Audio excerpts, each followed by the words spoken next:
wondering what you got for me. Egyptian cotton is out to be my lady only. I'm wondering what you got for me. Egyptian cotton is out to be my lady only.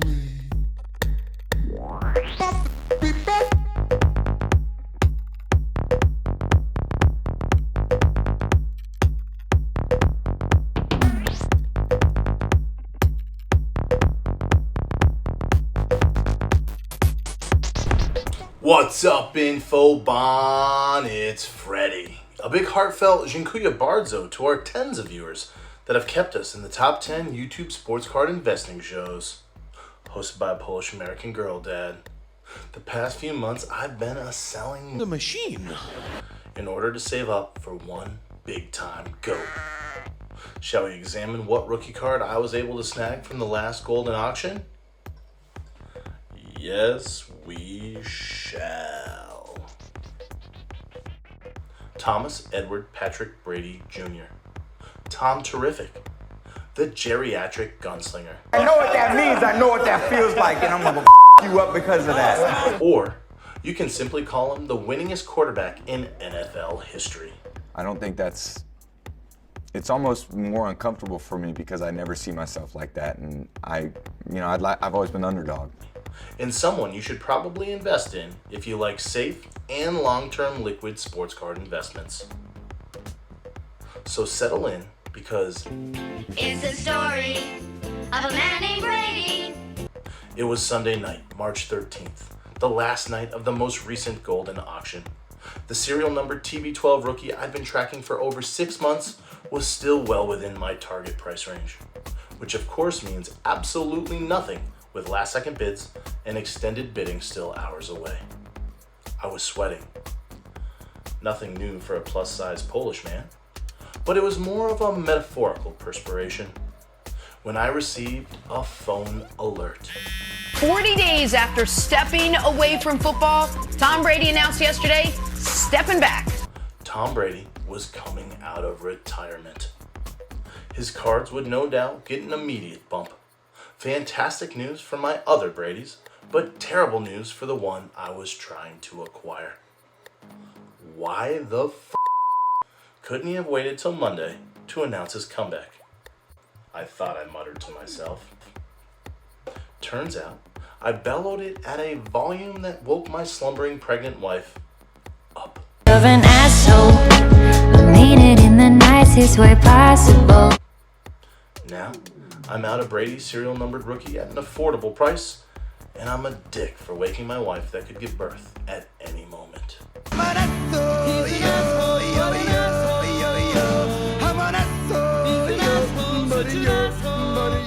To my surprise, the Brady didn't move past the most recent confirmed eBay sales, even factoring in the 20% buyer's premium.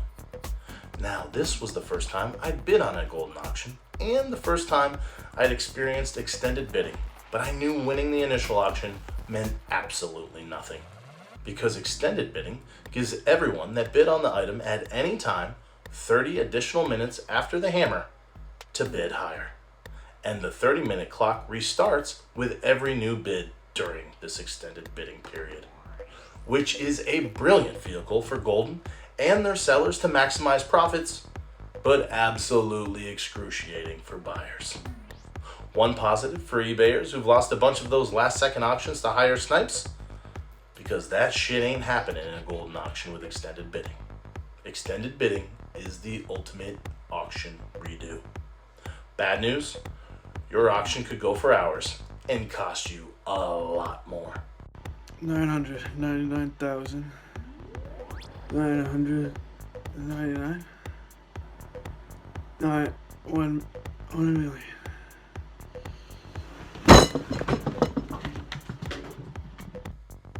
But it miraculously didn't this time. Whether it was beginner's luck or people slow to refocus their attention back on Brady, an hour into extended bidding, I had secured my card for a few $100s less than the last few eBay sales. May I proudly present the BGS Quad Gem 2000 Upper Deck Ionics Tom Brady, serial numbered to 2000. Dragon scale prisms have nothing on this bad boy that was way ahead of its time. It's the smallest sample size, but I'm still surprised I was able to acquire this Quad Gem Plus for under $3K through a big time auction house when the last two confirmed Min Gem BGS eBay sales were between $3,300 and $3,700. All I can think of is that most of the well-heeled collectors that traditionally stock high-end auctions like Goldin aren't looking for the medium to low-end cards in my wheelhouse and budget. I'm looking at a bed for less than $500,000. Checking out auctions is something to think about if you're in the market for cards in the $500 to $5,000 range. I was always under the assumption that auction house auctions were only for the most expensive cards and out of my reach. But my first foray into a Goldin auction proves it's possible to get a much better deal through the auction house than on eBay, even though the auction houses charge a 20% buyer's premium. Speaking of premiums, the last PSA 10 of the Ionics Brady went for $6,900, which means I could buy two BGS 9.5 or better copies and still have a little scratch left over for a box of 2019 Topps Series 2 Baseball or Bowman Chrome. You know how much I love Tatis.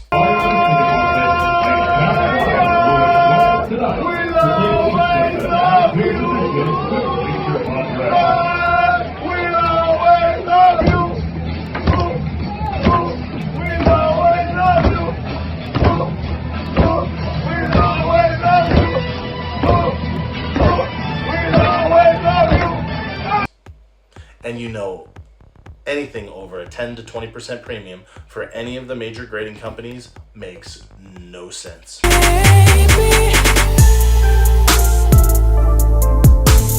It don't make no sense. Again, I'm grading company agnostic and own cards graded by PSA, BGS, SGC, and CSG. I think they all do a good job, but they're also all guilty of overgrading and undergrading from time to time. But PSA 10s are harder to achieve, you'll say. Let's look at the numbers.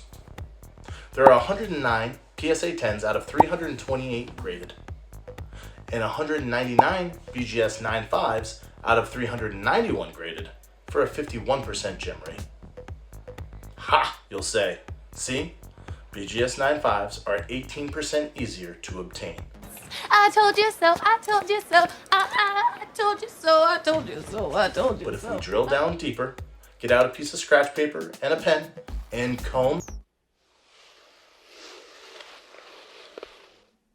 Sir? What? Are we being too literal? Through the BGS Pop Report and tally them one by one, like a lunatic, you'll see that there are only 79 Quad Gem or better Ionics Brady's out of 391 graded, which is an actual gem rate of 20%. So it's actually 13% harder to obtain a BGS 9.5 Quad Gem or better than a PSA 10. Also of note is that BGS has graded more of these since most were graded pre-PSA's Modern Dominance from 2017 to today. Yet a Quad BGS 9.5 or better is currently worth less than half of a PSA 10. Come on, hobby. We should be better than that. A BGS Quad 9.5 and even some of the Min Gems are equal to a PSA 10. The fact that it's not within 10 to 20% at the very least is an insult to base intelligence. I didn't know they give out rings at the Holocaust. What are your experiences with auction houses and your thoughts on the grading company price gap? It doesn't matter what you think! As always, I'm Freddy, and you're welcome. I'm wondering what you got for me. Egyptian cotton is hard to beat, my lady only. I'm wondering what you got for me. Egyptian cotton is hard to beat, my lady only.